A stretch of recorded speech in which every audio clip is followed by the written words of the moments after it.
BA third year की class में आपका हार्दिक स्वागत है। आज हम संयुक्त राज्य अमेरिका की विदेश नीति पर चर्चा करेंगे। अमेरिकी विदेश नीति बहुत सारे दबावों का एक दर्पण है, जो राष्ट्रीय स्वार्थ व अव्यावहारिक आदर्शवाद का विचित्र मिश्रण है। अमेरिका के लोगों की ये एक स्पेशल विशेषता है बच्चों की। वो क्या समझते हैं कि जो उनकी स्वयं की समस्या है वो संपूर्ण मानव जाति की समस्या है।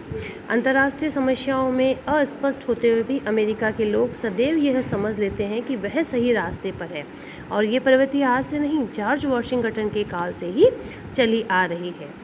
यूरोप न केवल उनकी सभ्यता की मातृभूमि है, वरन उनके अनुयायियों का लगभग आधा भाग भी वहीं बसता है, क्योंकि अमेरिका में अधिकांश यूरोप के लोग ही हैं। जब कभी यूरोप के विनाश का भय होता है तो अमेरिकी लोग चौकन्ने हो जाते हैं। जब कभी यूरोप में संकट आता है तो अमेरिका में भी भारी राजनीतिक संघर्ष उत्पन्न हो जाता है। यही कारण है कि यही कहा जाता है कि अमेरिकी पश्चिम की ओर मुँह करके जन्म लेते हैं। अब देखो बच्चों, हम ये देखते हैं कि विदेश नीति के निर्माण के आधारभूत तत्व क्या है। मैंने पहले भी बताया बच्चों कि संयुक्त राज्य अमेरिका की जो विदेश नीति है तो उस पर वहाँ के निवासियों के चरित्र, उसकी महत्वाकांक्षाओं, अंतर्राष्ट्रीय समस्याओं के प्रति उनकी प्रतिक्रियाओं, वहाँ के राष्ट्रपति और कांग्रेस के संयुक्त प्रभाव पर आधारित है। अमेरिका की विदेश नीति किसी भी विदेश नीति की भांति वहाँ की जनता के ऐतिहासिक अनुभवों, भौगोलिक स्थिति, प्राकृतिक साधनों, सुरक्षात्मक तनाव, मानवीय स्रोत, जनसंख्या, वैदेशिक मामलों में कुशलता, राष्ट्रीय लक्ष्य और हित आदि पर आधारित है। अमेरिकी विदेश नीति के कतिपय महत्वपूर्ण निर्माण तत्व निम्न है। पहला है भौगोलिक स्थिति। अमेरिका एक ऐसा सौभाग्यशाली देश है जिसके उत्तर की और दक्षिण में इसकी सीमाओं पर निर्बल पड़ोसी बसते हैं और पूर्व और पश्चिम में मछलियाँ। भौगोलिक स्थिति की दृष्टि से अमेरिका भाग्यशाली है। उसके पास प्राकृतिक संसाधनों का विपुल भंडार है।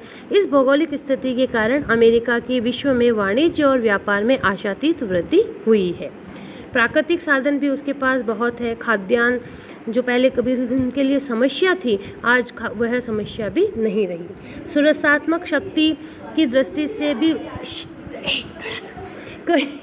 उन नीतियों की अपेक्षा जो उच्च आदर्शों और ऊंची आशाओं पर आधारित होती है, शक्ति नीतियां अधिक सफल होती है। अमेरिका के लोगों का विचार है कि विदेश नीति को सैनिक कार्यक्रमों द्वारा सहायता मिलनी ही चाहिए ताकि राष्ट्र को सुरक्षित रखा जा सके। नेक्स्ट है मानवीय स्रोत।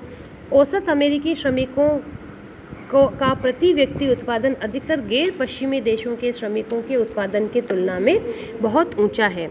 अमेरिकी विदेश नीति के निर्माण में इस प्रकार इसकी जनसंख्या के आकार और गुणात्मक विशेषता इसका महत्वपूर्ण हाथ है। फिर है बच्चों गृह नीति और दबाव गुट।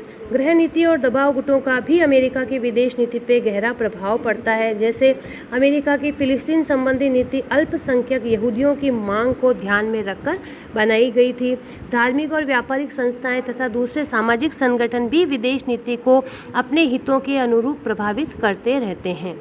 फिर है संवैधानिक बंधन। जनतंत्रात्मक और संघीय प्रणाली वाला राष्ट्र होने के कारण अमेरिका की विदेश नीति को अनेक संवैधानिक संकटों का सामना करना पड़ता है। संविधान और सर्वोच्च न्यायालय के निर्णयों ने विदेश नीति के संचालन में केंद्र सरकार के हाथों को जकड़ रखा है।